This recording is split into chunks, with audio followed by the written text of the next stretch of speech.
seja muito bem-vindo ao podcast O Jeito GBT de Ser, que hoje recebe Timbro e GBT, uma parceria de sucesso. E para falar sobre esse assunto, a gente conversa com Pietro Constantino, ele que é diretor comercial da Timbro. Tudo bem, Pietro? Seja muito bem-vindo. Como Obrigado, vai? Roberta. Tudo bem? Prazer. Realmente. E a gente conversa também com ele, Virgílio Rocha, gerente comercial da Timbro. Tudo bem, Virgílio? Tudo bem, prazer, obrigado.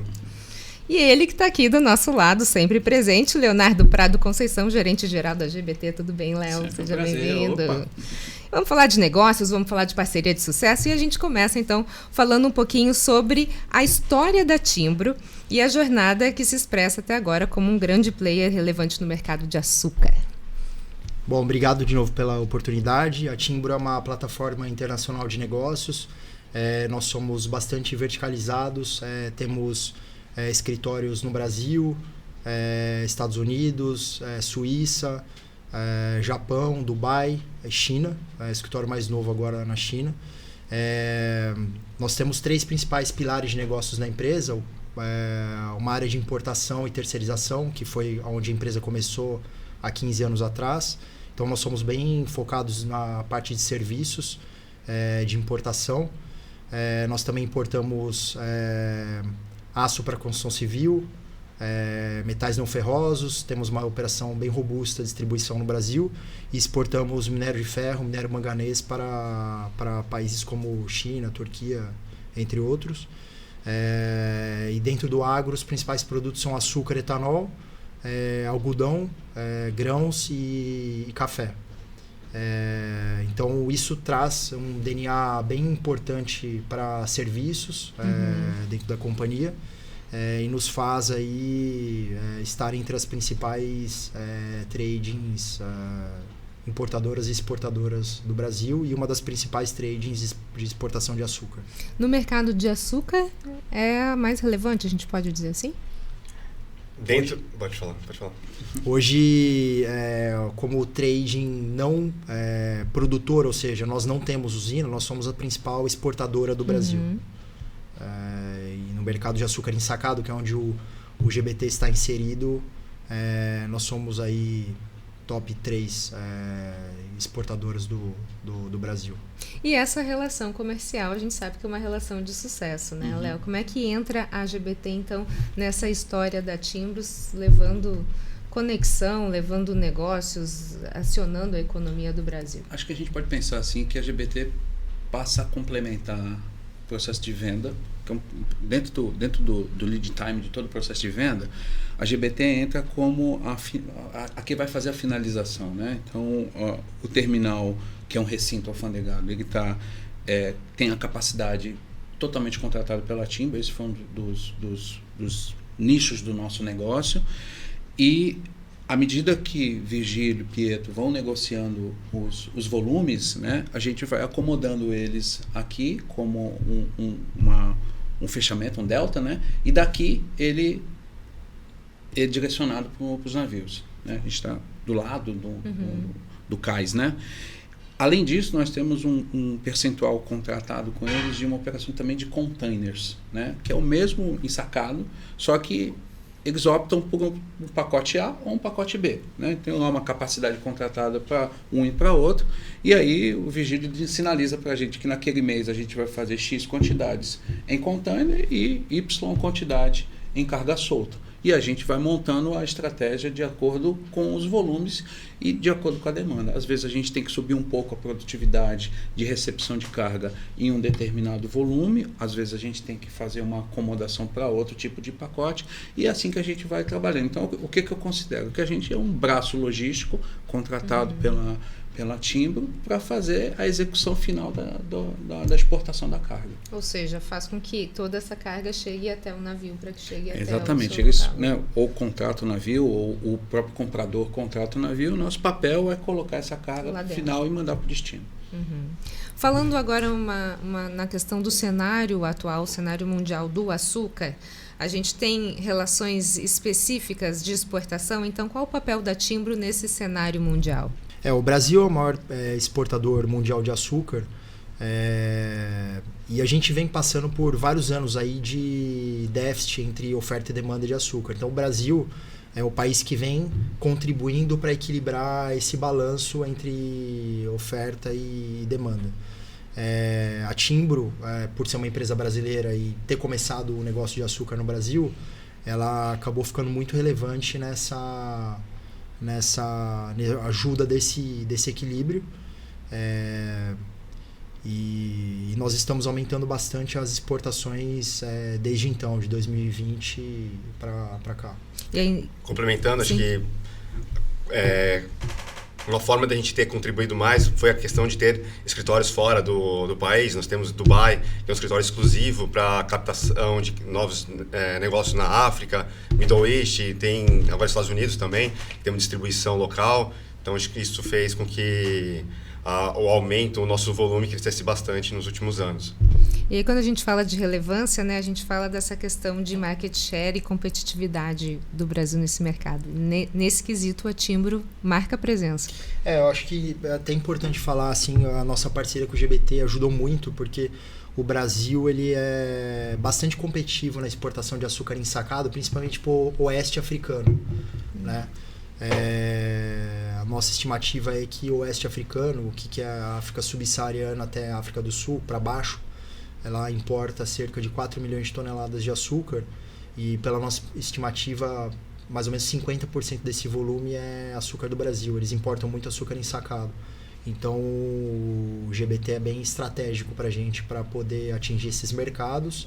E aliado ao que o Virgílio falou, nós estamos sempre próximos dos clientes, com escritórios fora. Nós temos traders que ficam viajando a África para estar próximo do cliente, entender a demanda, entender as dificuldades deles. Então, isso nos fez crescer bastante e estrategicamente para a gente é importante para pavimentar esse crescimento. E, Léo, como é que surgiu a ideia dessa parceria? A gente sabe que é um dos clientes mais importantes quando a gente fala na questão de açúcar, né? Quando a GBT enxerga na Timbro um grande potencial de crescimento e vice-versa, porque a gente entende que a parceria ela atende os dois lados, como é que você vê essa realidade dessa conexão? Olha, eu vejo a realidade, eu vejo duas fases assim. Uma fase que foi o início de tudo, quando a gente começou a trabalhar. A GBT passou por diversas mudanças nos últimos 6, 7 anos, né? E, basicamente, a matriz de carga que nós tínhamos era uma matriz voltada a produtos florestais, celulose, papel, né? Então, converter isso para uma operação de ensacados exigia um pouco de esforço, e mais do que esforço, a gente precisava transpirar para transformar o negócio.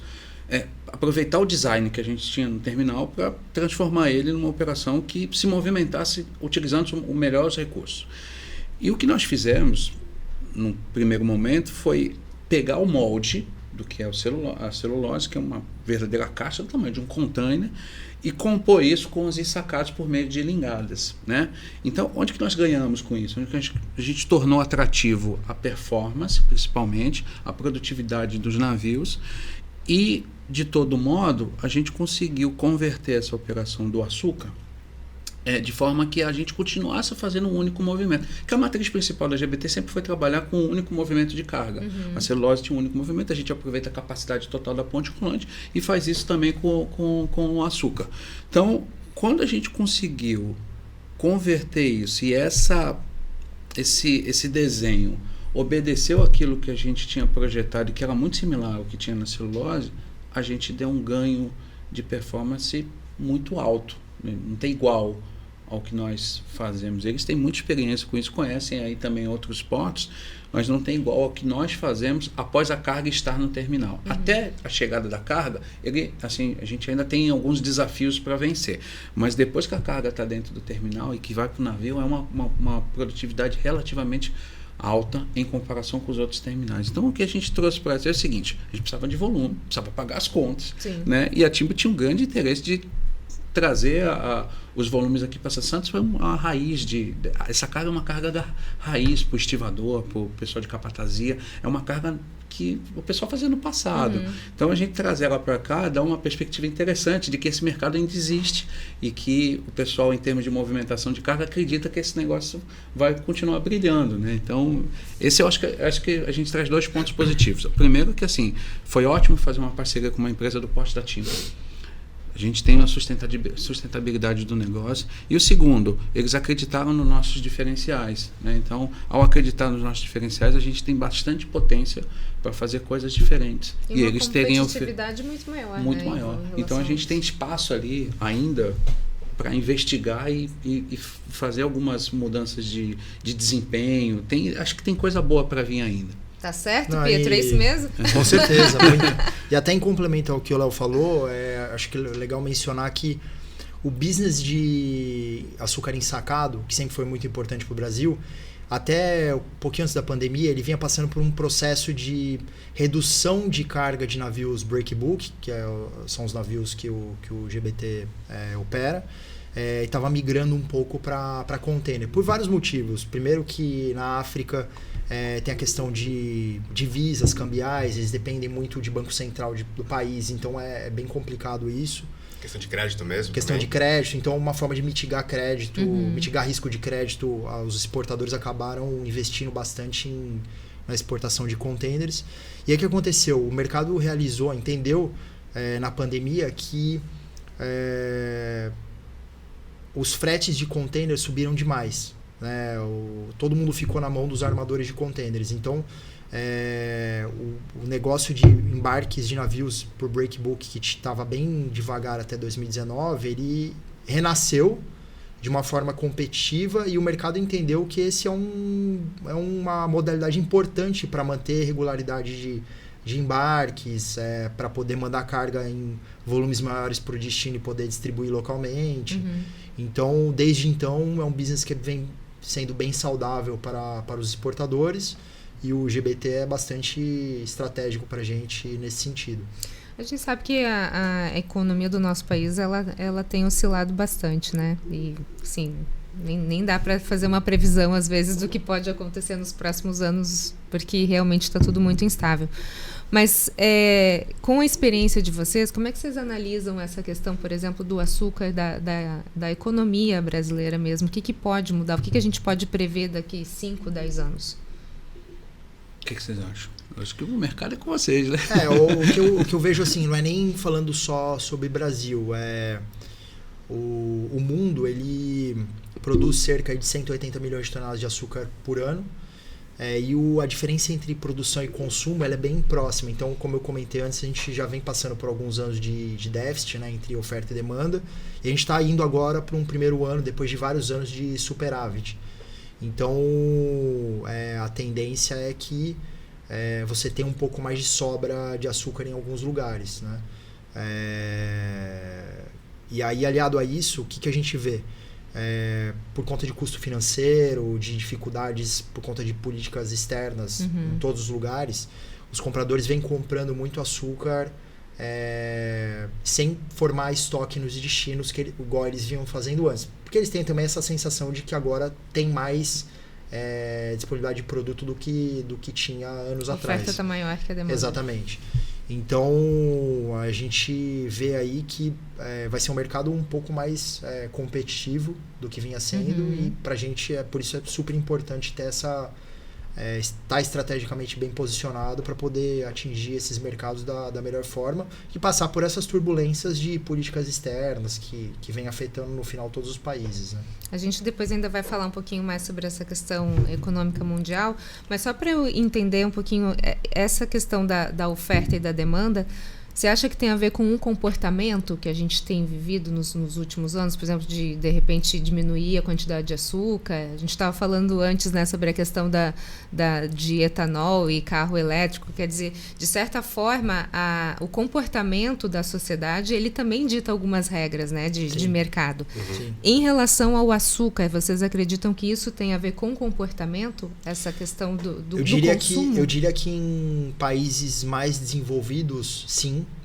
Por exemplo, os Estados Unidos, a adesão do pessoal usando remédios para emagrecer, sim, aquelas canetas, isso tem feito diferença.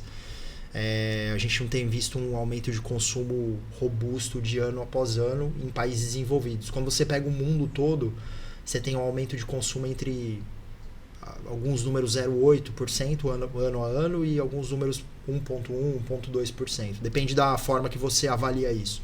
Impulsionado por Ásia e África, principalmente. Principalmente impulsionado por Ásia e África, que são países... Porque o açúcar, no final, é a forma de energia mais barata, né? Para países mais pobres. Então, quando você pega o aumento de consumo no continente africano, ele é bem mais alto do que no Brasil ou até em países, por exemplo, na China ou na Europa.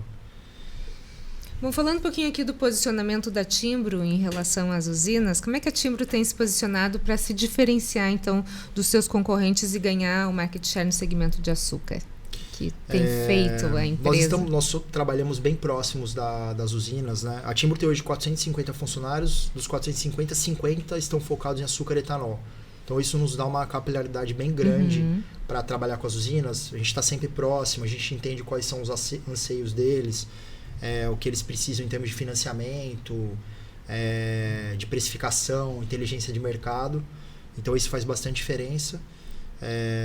Até inclusive a equipe de originação ela está toda abaixo do Virgílio, que é responsável pela área de originação de açúcar e etanol.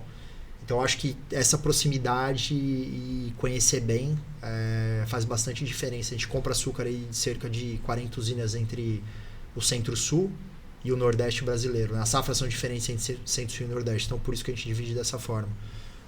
Centro-Sul são todas as usinas que produzem açúcar e etanol, com exceção de Nordeste, a gente classifica dessa forma. Então hoje tem uma capilaridade bem importante nos produtores. Desculpa a ignorância, mas é uma curiosidade mesmo. Existe diferença na qualidade do produto? Dependendo... Sim.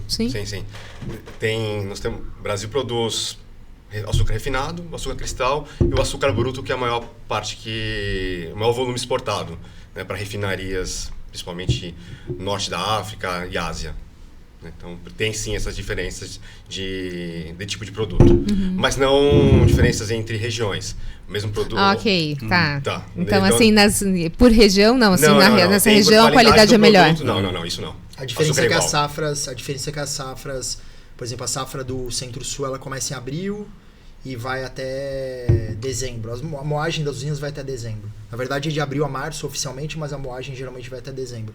E no Nordeste, a safra começa em agosto e vai até fevereiro. Então, as safras se encaixam assim nas duas regiões. E isso é importante porque, como o Virgílio comentou, né, existe uma classificação desse tipo de açúcar. Né? Essa classificação, eles dão rótulos. Essa classificação, o que pode, o que não pode, até onde que vai, até onde que não vai.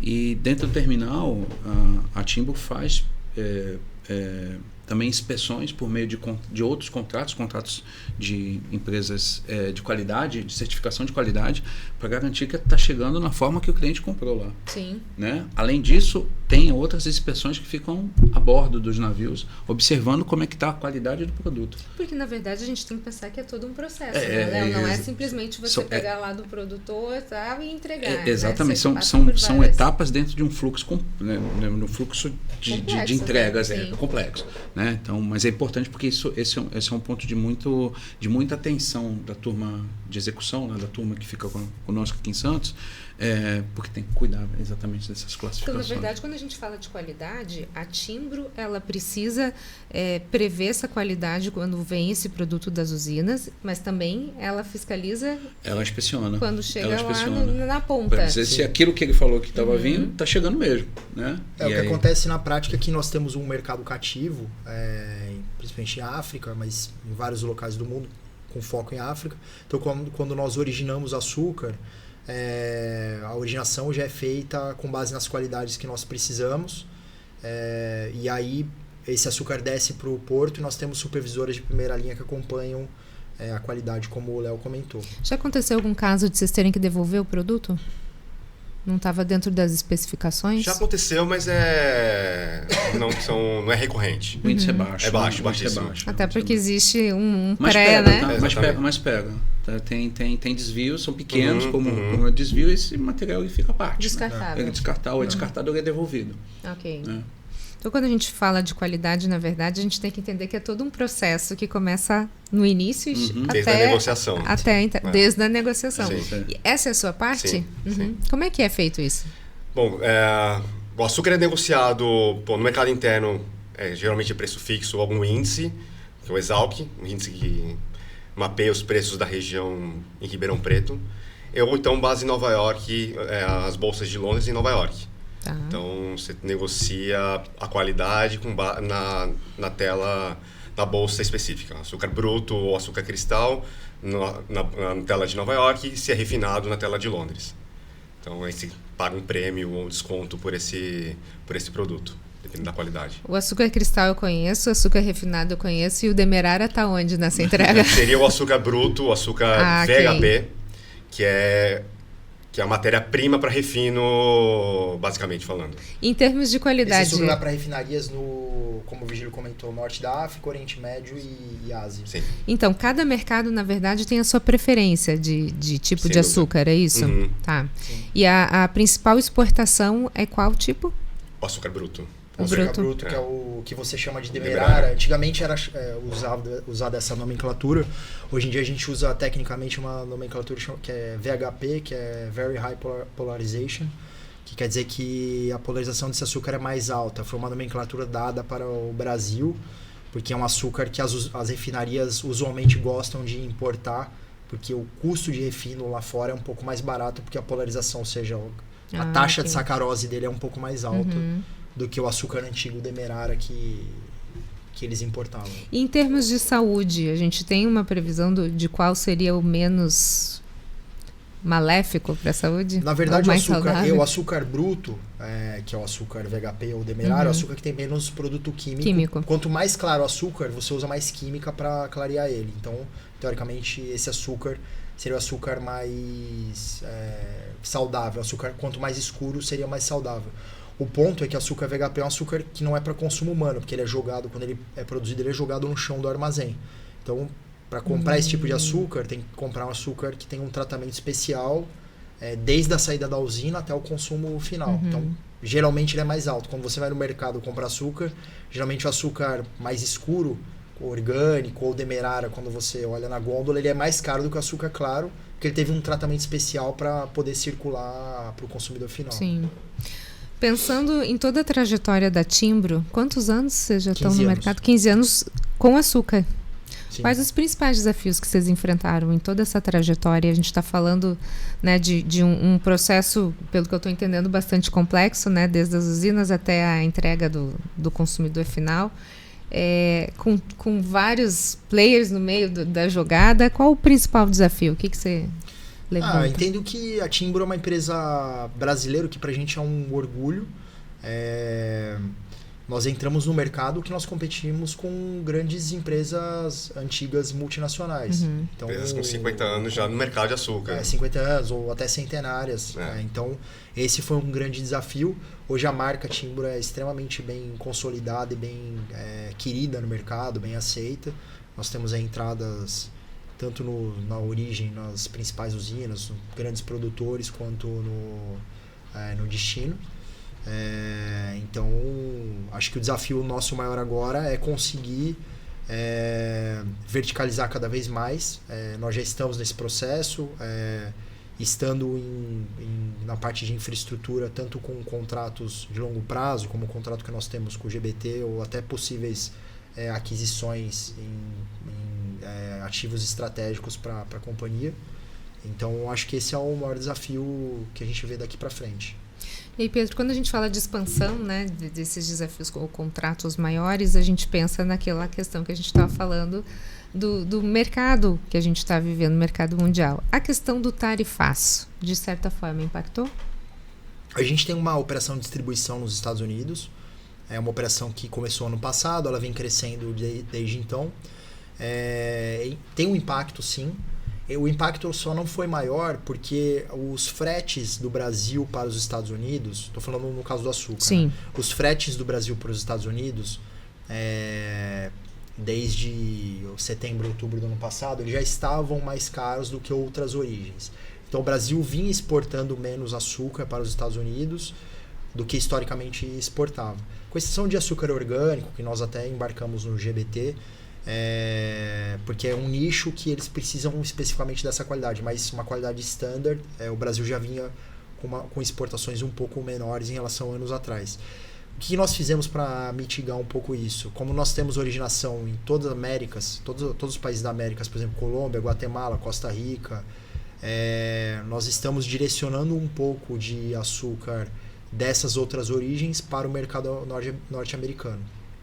Então isso está ajudando um pouco. Porque muda a questão da tarifa. Sim. Muda a questão da tarifa, o açúcar brasileiro fica menos competitivo do que outras origens. Né? Sim. Nós temos escritório nos Estados Unidos com equipe de distribuição, comercial, então a gente sempre está atento a essas mudanças do mercado. Impactou, assim, com certeza. No primeiro momento, que é Brasil, a gente deixa a açúcar brasileira deixa de atender, mas o nosso negócio não para porque a gente teve condições de buscar outra origem para continuar negociando, suprindo o mercado americano. Que vai continuar comprando, né? Essa é uma realidade. O mercado americano é muito grande, vai continuar precisando de açúcar, assim, não tem alguma alternativa. Eles até estão mudando algumas... você deve ter visto, Coca-Cola vai começar a produzir produto com açúcar de cana, então tem algumas iniciativas para que eles parem de usar o corn syrup, que é o produto que eles usam para adoçar, e comecem a usar açúcar de cana, porque eles entendem que é um produto mais saudável. Então, eles vão precisar em algum momento de alternativas, e o Brasil é uma das maiores alternativas. Que assim seja, né? Com certeza. E aí, Léo, para vocês, o que impactou essa questão do tarifaço? Pouco pra gente, né? Porque boa parte dessa carga que passa pela GBT, ela vai à África. Né? Então, quando se denomina aí a carga solta, que a gente chama do ensacado, é quase que 100%, né? 100%, 90% e pouquinho. Tem um pouquinho lá de Goiás que vai para os Estados Unidos, mas a gente está falando aí de um residual aí de 5% e tal. Então, assim, em termos de impacto assim, no negócio, na movimentação, a gente continua movimentando os mesmos volumes com expectativas de aumentar, né? Eu acho que para além dessa questão das tarifas, que são assim uma questão de não é só que não envolve só a gente, né? Envolve outros países.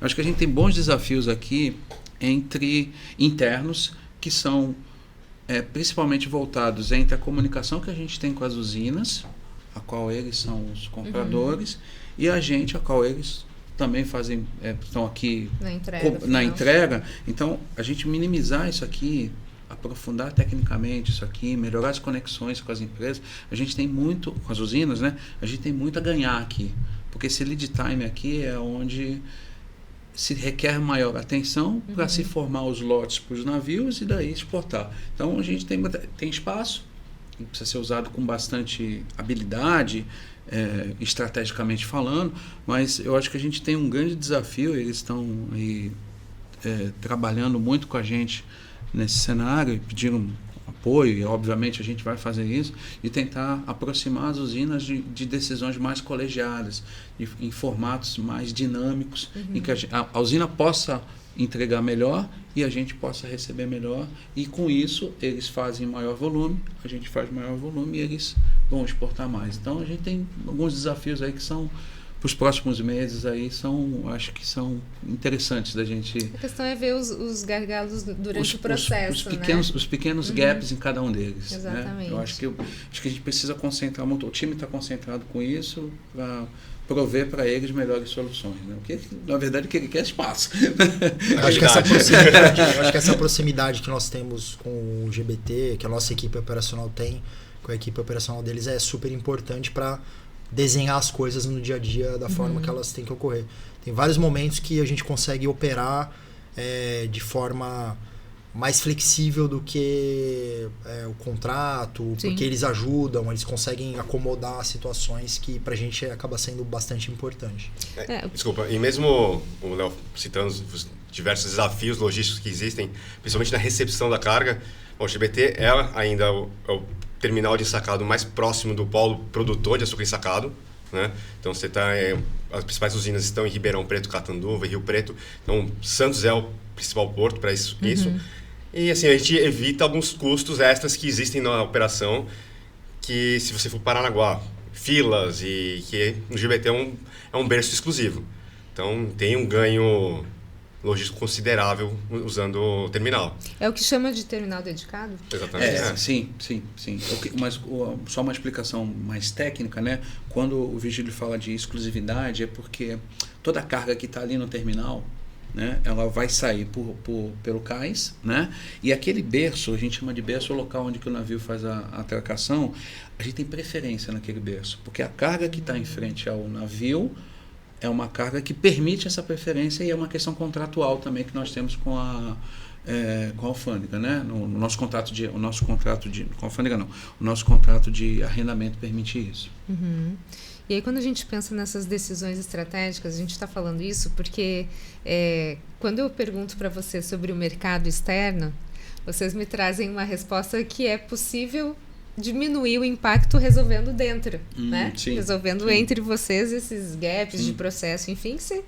Eu acho que isso a gente precisa entender, que as empresas que dão certo, elas precisam olhar primeiro para dentro, né? Você precisa primeiro equalizar a sua casa e aí você consegue enfrentar os desafios lá fora. Não adianta você só colocar o balde na goteira, né? Exatamente. Tem que arrumar lá em cima, né? Exatamente. É isso? Então, é isso aí. eu acho que a gente tem muito, a gente chama isso de pegar as maçãs que estão no chão, né? Então você limpa primeiro esse processo e depois você olha para cima e fala assim, como é que eu consigo produzir mais?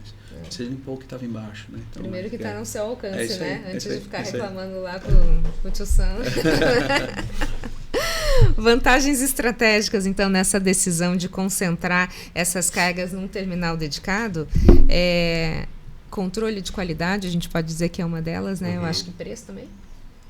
Sim, sempre tem Você uma negociação. sempre tem uma negociação. Eles não são fáceis, não. Ali, né? Eles não são fáceis, não. Eu acho que uma coisa importante foi o seguinte, como o Virgílio comentou, as usinas Polo, o maior produtor de açúcar ensacado do estado de São Paulo, e do Brasil, na verdade, está mais próximo de Santos do que outros portos, então isso ajudou bastante. A gente criou uma cultura que hoje as usinas produtoras de açúcar ensacado, elas gostam de descer açúcar para o GBT, porque a descarga é eficiente, porque ele consegue manter um fluxo de regularidade de envio de produto, né? Cadenciado. Porque nós criamos um mecanismo onde as usinas, assim como era feito no negócio de açúcar granel, hoje as usinas entregam açúcar para a gente semanalmente e recebem semanalmente. Então elas conseguem garantir um fluxo de caixa que é importante para eles.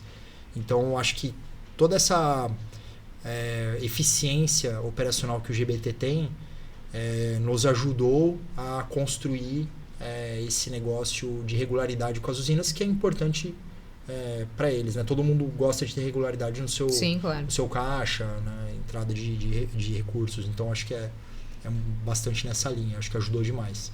Léo, eu perguntei para eles anteriormente sobre o principal desafio. E a gente sabe que você faz parte de todo esse processo. Para a GBT, qual foi o principal desafio em todos esses anos? Um só não foi, né? Só um? Só um. Minha lista. Não, mas ó, eu vou dizer assim, um ponto, acho que foi um ponto de mudança. Um ponto de mudança, eu acho que eu já falei isso aqui hoje, mas eu acho que sempre é bom passar, né? Nós tínhamos uma matriz de operação que era uma matriz muito pré-definida, concebida. O mercado de celulose é um mercado muito linear. Então, você com uma régua de qualidade muito alta. Isso fez com que, né, eu tenho ainda grandes amigos nessa área, de parceiros na área de celulose, assim, eles realmente tinham uma régua muito alta. O que nós fizemos para fazer essa conversão, para tratar essa conversão, foi aproveitar uma grande ideia, adaptar ela, mas pegar essa mesma régua e trazer para cá. Né? Então, já quando tinha fórmula do sucesso, né? Era só adaptar. Quando eu escuto o Pietro e o Virgílio e os amigos lá, o Luiz, a Ju, que estão sempre com a gente, falando que a gente pode atender e atende bem, eu fico feliz porque essa régua trouxe para cá e faz com que os concorrentes, assim, vamos pensar assim num mundo mais abrangente, eles comecem a falar, olha, se eles estão fazendo, a gente também pode fazer, né? Então isso é legal, né? Isso é bom. E o melhor de tudo, o navio, quando chega aqui em Santos, a gente só vai ver ele talvez em 2, 3 anos, né? Aconteceu com eles uma coisa que é muito difícil, deles repetirem os navios. Então, os navios que eles contratam, às vezes eles contratam, é o mesmo navio que fez há um mês atrás. E aí o pessoal traz a importância disso. Ele teve num porto A, carregou em X tempo, e veio aqui na GBT e carregou em muito menos tempo. E aí quando a gente escuta isso do capitão, do comandante, do imediato, também é uma conquista. Falei, pô, tá legal, né? Porque se a gente tá, isso, a gente vira uma referência. Os próprios armadores são os donos dos navios, eles gostam de muitas vezes fazer essa rota de talvez ir para a África e voltar para carregar no GBT, porque ele sabe que a operação vai ser eficiente, ele vai sair no tempo calculado que ele, sei lá, vai ficar 3, 4 dias atracado, ele vai sair nesse tempo calculado, não vai ficar muito mais tempo do que ele imaginava. Né? Sim. Então, para eles é bem importante isso também. Até porque vale lembrar que o custo é muito alto, né? Com certeza. O tempo parado é altíssimo. Então, tá aí a eficiência. É isso. Pensando no futuro, o que a gente pode prever para Timbro? Bom, nós estamos num processo aí de crescimento bem robusto, né? Ano passado nós exportamos 2 milhões de toneladas de açúcar. Quando nós entramos na Timbro em 2018, a operação era bem menor, então nós crescemos bastante no açúcar, assim como a empresa como um todo. E ativos estratégicos para a gente são importantes, como o GBT. Eu acho que nós estarmos próximos aí dos clientes também, como eu comentei, vai nos ajudar bastante na expansão. E a ideia é estar cada vez mais verticalizado na cadeia, não operar como vendendo para intermediários, sempre estar direto no cliente final e entendendo todos os passos da cadeia, todo o processo de forma detalhada. O crescimento no Brasil, acho que ele é natural, porque nós estamos aqui próximo, já conhecemos muitas usinas, tem usinas que a gente não trabalhamos ainda, mas é uma questão de tempo, de relacionamento, mas acho que a gente vê um crescimento muito grande em outras origens. Índia, em algum momento, voltará a exportar, porque hoje, por questões de preço, não exporta, e tamanho de safra, mas em algum momento vai voltar ao mercado. Tailândia, a gente está criando um time em Dubai para que isso ocorra num curto prazo de tempo, né? Propriamente Estados Unidos, a gente deve crescer a operação lá, com essa originação nas Américas também aumenta. Então, esse crescimento, acho que não parte só do Brasil, mas como outros espalhando no mundo. O Brasil provavelmente continua sendo a maior origem por questões óbvias, que é o maior produtor e exportador do mundo, mas nós estamos cada vez mais diversificando em Américas, Ásia, para poder atender todos os mercados de forma competitiva. Nos tornando uma trade global, né? Essa é a ideia. E chega em pouco tempo, eu acho, viu? Do jeito que está. E da nossa parte, assim, olhando isso para onde está a direção do vento, onde que eles estão armando as velas, a gente ser um bom leme, a gente ser um bom leme para eles, porque a facilitação entre o que eles venderam e o que foi prometido na venda, na compra, né? Foi prometido na compra e o que foi entregue passa muito pela gente. Então a gente tem que acompanhar exatamente onde está a dor deles, das usinas, dos principais produtores, para chegar aqui e ele ter a capacidade de falar assim, gostou do serviço? Então vamos lá de novo, e aí continua a fazer o volume e trazer isso de uma forma mais frequente, né? Eu acho que é exatamente essa troca e essa sinergia que vocês têm entre as duas empresas que faz o negócio ter o resultado que está tendo, né?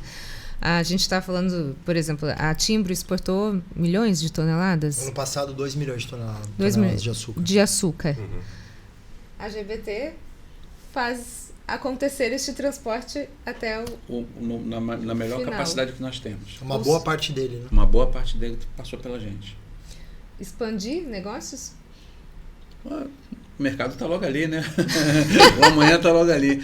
Mas a gente, assim, primeiro eu acho que a gente tem um papel importante em sair de uma proposta para uma ideia bem estratégica de negócio para a Timbro. A gente tem um contrato, né, que vai até 2028, e eu acho que a importância do nosso papel aqui de trazer expansão é trazer para eles uma confiança desse atendimento, desse nível de serviço, para que eles, a partir daí, né, eles possam pensar em coisas diferentes também, usando de repente a GBT como um modelo de negócio, né? Então tá ali uma ideia que está bem ensaiada, assim, bom, funciona num modelo interessante de negócio, e aí eles pensarem nisso numa amplitude diferente do que eles têm aqui, e não só em Santos, né? Assim, eles têm negócios em outros estados, têm negócios em outros lugares, então talvez a gente trazer um modelo de referência, falar assim, ó, quero que seja uma GBT lá em outro lugar, em outro lugar, quem sabe? É uma ideia que o amanhã está ali, né? Já deu a dica, se fosse vocês. Anotado. Bom, a gente está finalizando aqui, mas desafios logísticos, vocês falaram que a questão do Porto de Santos era muito também por conta da proximidade logística de Ribeirão Preto? Sim. Em questão de competitividade, o Porto de Santos ainda é uma opção? Sem dúvida. Acho que é o principal porto, falando em açúcar, é o principal porto do Brasil. Para vocês? Sim, eu sou santista, né? O maior porto da América Latina continua sendo o maior porto eu vou da América defender sempre. Eu tenho assim, muita certeza de que a gente tem caminhos a percorrer. Eu acho que a autoridade portuária tem muito conhecimento sobre isso, sabe quais são as coisas. Mas tem nichos de mercado que a gente não pode deixar de olhar. E o nicho de açúcar, assim, de commodities, uma vez que o Virgílio traz aqui que a gente está do lado do mercado consumidor, acho que essa porta a gente tem que manter aberta. Tá? Ela precisa ser mantida aberta. Né? Existem algumas situações nas modelagens portuárias que não podem ser esquecidas, e essa é uma delas. Né? Então, como é um negócio que não vai acabar amanhã, não vai acabar em 2028, é um negócio que precisa ter continuidade. Né? E olhar para isso, fazendo esse volume com qualidade, eu acho que a gente traz muita divisa aqui para Santos. Né?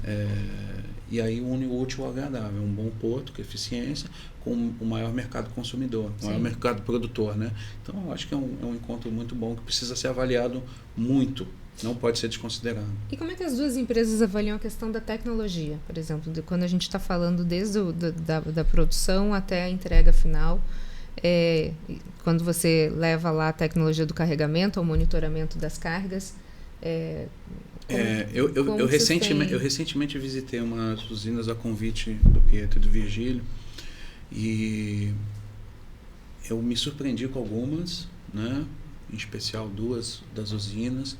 Elas têm muito a ver com o que a gente deseja de mecanização técnica da operação. Quando eu falo de mecanização, não estou falando de redução, estou falando de agilidade. Né? Isso faz com que a gente consiga otimizar a formação do lote. Tudo nasce da ideia da formação de lote. Hoje a gente forma um lote em 20 dias. Se a gente conseguir fazer isso em 10, ele obviamente vai colocar mais um lote aqui para fazer, e a gente vai aumentar o fluxo de carregamento. Então eu vejo assim que 2 pontos principais: a gente se apoiar numa estrutura que já existe na própria usina, aproveitar ela dentro desse lead time e melhorar a nossa descarga aqui. E o segundo é poder integrar os sistemas. Quando a gente consegue integrar os sistemas desde o faturamento até a entrega e as documentações finais, a gente também ganha tempo, otimização, e eles ganham confiabilidade com os dados. Hoje a gente ainda trabalha muito num sistema manual de input de dados. E isso, assim, a informação está lá, mas é uma informação não on time. É uma informação que ela é colocada após a ocorrência. Offline? Ela vai posterior, né? Ela não vem no momento. E o meu desafio, um dos pontos que eu tenho me desafiado internamente lá com a turma, é a gente dar uma melhor visão para isso, desse fluxo de negócio da usina até a GBT. Como que a Timbro tem visto a questão da tecnologia? Eu acho que a tecnologia é bem próxima do setor. O setor é bem aberto a isso. Você pega desde a cadeia de produção. Hoje as usinas corrigem plantio com drone, por satélite, fazem pulverização por drone. Então isso é bastante importante. E aí, olhando a cadeia como um todo, nós estamos investindo inclusive num aplicativo para que as usinas que fazem negócios com a Timbro consigam ter acesso à informação totalmente online, desde a saída do produto até a embarque do produto, saída do produto da usina até embarque do produto embarque do produto no navio, passando obviamente pelo GBT. Vão conseguir ver qualidade, enfim, spoiler que eu estou dando aqui, mas em breve já está em fase final, então em breve a gente vai lançar. Tem data já de lançamento, não? Eu acho que é outubro, né? Outubro desse ano. Bacana. Então nós também estamos investindo bastante em tecnologia para que tanto o nosso cliente lá fora quanto a origem aqui, que a gente chama de cliente também, no final a usina é um cliente para a gente, possa ter acesso ao nosso sistema e acompanhar de forma online tudo o que está acontecendo com a carga deles. E a gente vê que as duas empresas elas têm apostado no crescimento, né? E quando você entra num crescimento com tecnologia, com segurança, esse é a grande sacada. O que fazer para você crescer sem perder qualidade e segurança? Eu acho que você tem que investigar etapa a etapa, sabe? Eu acho que processos, né? Eu acho que assim, eu sou muito da parte de processo, embora eu gosto, assim, me apaixonei por, gostava de processos, me apaixonei por pessoas. Mas a parte de processos, ela tem muito espaço quando bem observado nas suas etapas e mergulhar dentro dessas etapas, você aumenta você melhora o fluxo entre elas. Então eu acho que a gente tem que continuar investigando o máximo possível, seja ela em performance, desempenho, produtividade e segurança do trabalho, de modo que a gente transforme, e principalmente o trabalho que a gente tem hoje lá é um trabalho de ergonomia muito exigente, né? Então a turma hoje faz ainda a descarga dos sacos de forma manual, né? Então a gente olha como aquilo pode afetar menos na parte ergonômica, na parte de segurança do trabalho. Então a gente precisa olhar para esses desafios nessas etapas e provocar novas situações, certo? Colocar para teste, provocar novas situações, se provocar, se auto-refletir sobre isso, olhando de baixo para cima, não o Léo olhando lá no processo. A turma de baixo, a turma que eu digo de baixo, a turma que está lá no dia a dia, olhando como a gente pode otimizar. Eu acho que aí é um grande radar para a gente. E a Timbro? Segurança nesse processo de crescimento, como conseguir crescer garantindo qualidade e segurança? Bom, a questão de segurança de pessoas assim é mais o terminal está mais inserido nisso, porque no final nós estamos dentro de um escritório trabalhando sem força manual, né? Mas eu acho que como segurança da informação do cliente, segurança da qualidade do produto, de novo, nós estamos investindo em bastante tecnologia para que a gente consiga mostrar para o cliente, ter uma operação bem transparente em relação ao que está acontecendo e que a gente consiga garantir aí para todas as etapas da cadeia as melhores diretrizes, vamos falar. Isso aí. Mais alguma consideração importante? Eu queria, assim, antes de mais nada, agradecê-los, né? Porque a gente teve uma aula de mercado de açúcar, a gente teve uma aula, e assim, a gente tem uma relação muito próxima, tanto o Pedro quanto o Virgílio e outros, né? Que estão ali no nosso dia a dia. Assim, eu fiz o convite porque entendia que ia ser um bom bate-papo, foi mais que isso, foi uma aula. Eu queria agradecer muito vocês por estarem com a gente aqui. Muito obrigado pela parceria de sempre, por nos apoiar tanto no nosso crescimento, né? Bastante estratégico e importante o GBT, e muito obrigado, Roberta, também pelo bate-papo. Eu que agradeço, aprendi horrores aqui. Obrigado pela oportunidade. Viva o açúcar, sempre falei isso, viva o açúcar. Deixar a pessoa feliz, dá açúcar para ela. O Jeito GBT de Ser fica por aqui. Muito obrigada pela sua companhia. Mais uma vez, muito obrigada aqui. Estou com o Pietro Constantino, ele que é diretor comercial da Timbro, Virgílio Rocha, também gerente comercial, e Leonardo Prado Conceição, gerente geral da GBT. Muito obrigado, sucesso para vocês e viva o açúcar. Valeu. Obrigado. Obrigado.